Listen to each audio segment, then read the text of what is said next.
Shalom, semoga damai dan sejahtera dari Tuhan Yesus senantiasa memenuhi kehidupan saudara-saudara sekalian. Mari berdoa untuk mendengarkan firman-Nya.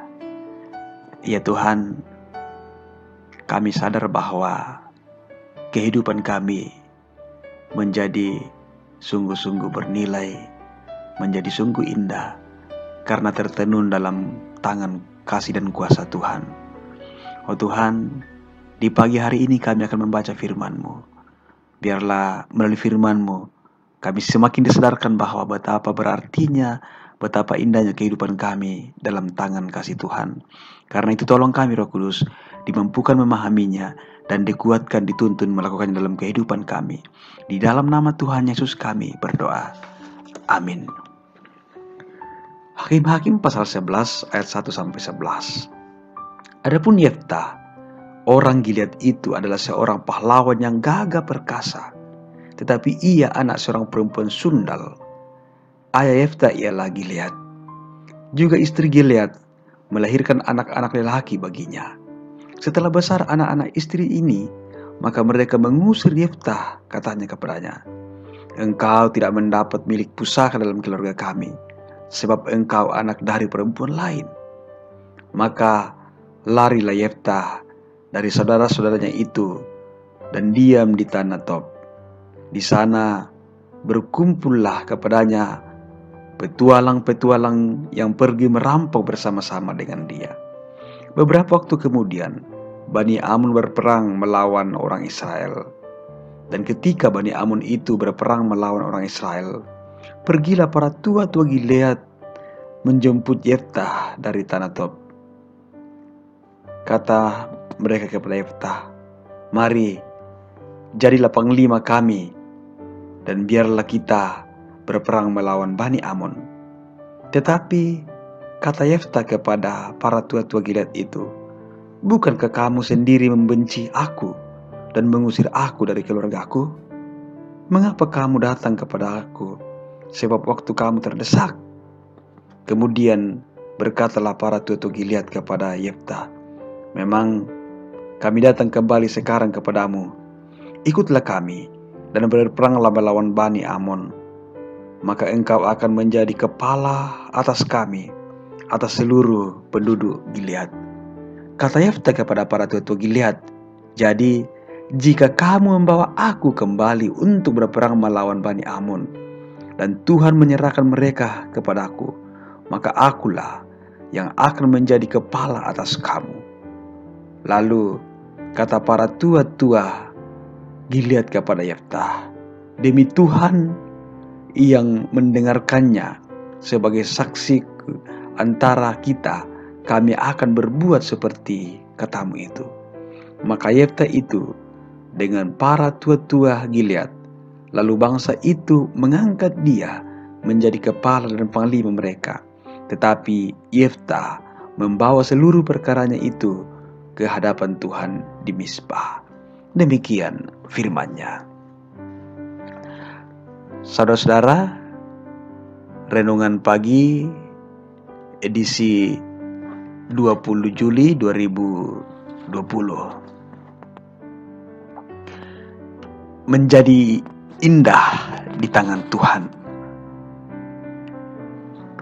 Saudara-saudara, hampir semua hal-hal yang kelihatan indah itu tidak langsung jadi. Bisa memakan proses waktu yang begitu lama, menghabiskan banyak energi, menghabiskan banyak dana, dan mungkin saja asalnya dari hal yang sangat buruk. Tetapi ketika mendapat sentuhan khusus, maka hal yang buruk itu bisa menjadi sangat bernilai, bisa menjadi sangat indah. Saudara-saudara, kita acap kali melihat sebuah hasil sulaman yang indah dalam bentuk yang sudah jadi. Mungkin saja sulaman itu sudah dijahit rapi, bagian tepinya, dan berbingkai sangat indah. Tetapi saudara-saudara, cobalah membongkar bingkainya dan lihatlah kain hasil sulaman itu di bagian belakangnya. Apa yang bisa kita temukan di sana? Sungguh berbanding terbalik dengan penampilan bagian depannya. di bagian belakang sulaman itu, kita akan menemukan jalinan benang bertumpuk yang sangat tidak teratur, sangat amburadul, dan jauh dari kesan indah. Saudara-saudara, dengan cara yang sama, kita dapat memandang kehidupan Yefta. Kita melihat Yefta sebagai pahlawan yang gagah perkasa, yang dipakai Tuhan secara luar biasa untuk memimpin bangsa Israel. Tetapi saudara-saudara, tahukah kita bahwa Yefta punya latar belakang yang sama sekali jauh dari kata indah? Dia anak seorang perempuan sundal, dan kehidupannya bak preman jalanan, merampok, dan hal-hal lain yang jahat yang dilakukan. Seperti bagian belakang sulaman tadi, saudara-saudara, latar belakang Yefta sangatlah buruk. Seorang yang terusir dari saudara-saudaranya dan tidak mendapat bagian warisan. Meskipun demikian, saudara-saudara, Tuhan memilihnya dan memakainya menjadi seorang pahlawan hebat atau menjadi seorang pemimpin bangsa Israel. Saudara-saudara, di tangan Tuhan, seburuk apapun latar belakang seseorang, Dia dapat membentuknya menjadi sebuah hasil karya yang maha indah. Sekotor apapun seorang itu, dia sungguh-sungguh berharga di hadapan Tuhan. Sama halnya dengan latar belakang hidup kita, saudara-saudara. Dosa telah merusak citra Allah dalam hidup kita. Namun demikian, Allah tetap menunjukkan kasih karunia-Nya dalam hidup kita. Dia telah menebus kita dari dosa dan memulihkan hidup kita.